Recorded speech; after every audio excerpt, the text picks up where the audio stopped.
ये आज के इस वीडियो में हम कथक नृत्य से जुड़ी हुई कहानी एवं शास्त्रीय नृत्य के बारे में देखते हैं। यदि शूरवीरता की परंपराएं भिन्न क्षेत्रों में भिन्न भिन्न रूपों में मिल सकती हैं तो नृत्य के विषय में भी यही सच है। आइए नृत्य के एक रूप कथक के इतिहास को देखें। यह नृत्य शैली उत्तर भारत के अनेक भागों से जुड़ी है। कथक शब्द कथा शब्द से निकला है, जिसका प्रयोग संस्कृत तथा अन्य भाषाओं में कहानी के लिए किया जाता है।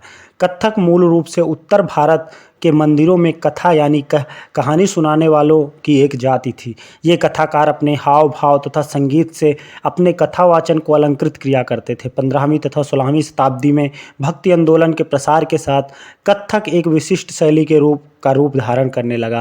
राधा कृष्ण के पौराणिक आख्यान अर्थात कहानियाँ लोकनाट्य के रूप में प्रस्तुत किए जाते थे, जिन्हें रासलीला कहा जाता था। रासलीला में लोक नृत्य के साथ कथक कथाकार के मूल हाव भाव भी जुड़े होते थे। मुगल बादशाहों और उनके अभिजातों के शासनकाल में कथक नृत्य राज दरबार के रूप में प्रस्तुत किया जाता था। जहां इस नृत्य के ने अपने वर्तमान अभिलक्षण अर्जित किए, वहीं एक विशिष्ट नृत्य शैली के रूप में विकसित हो गया। आगे चलकर यह दो परंपराओं अर्थात घरानों में फला फूला।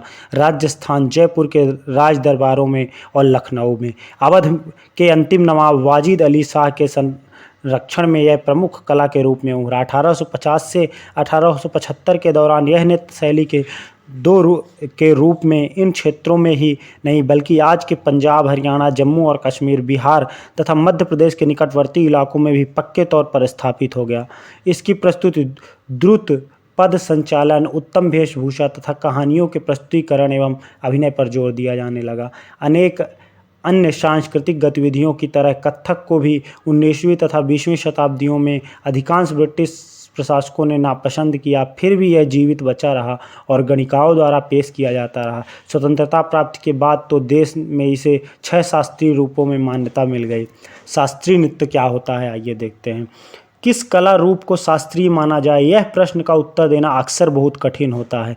क्या हम उस रूप या शैली को शास्त्रीय कहते हैं जिसका विषय धार्मिक हो, अथवा क्या हम उसे शास्त्रीय मानते हैं क्योंकि उसके लिए अत्यधिक कौशल की आवश्यकता पड़ती है जो कई वर्षों के लंबे प्रशिक्षण से प्राप्त होता है, अथवा यह शास्त्रीय इसलिए है क्योंकि यह निर्धारित नियमों के अनुसार ही प्रदर्शित या प्रस्तुत किया जाता है और उसमें विभिन्नताओं का प्रोत्साहन नहीं दिया जाता।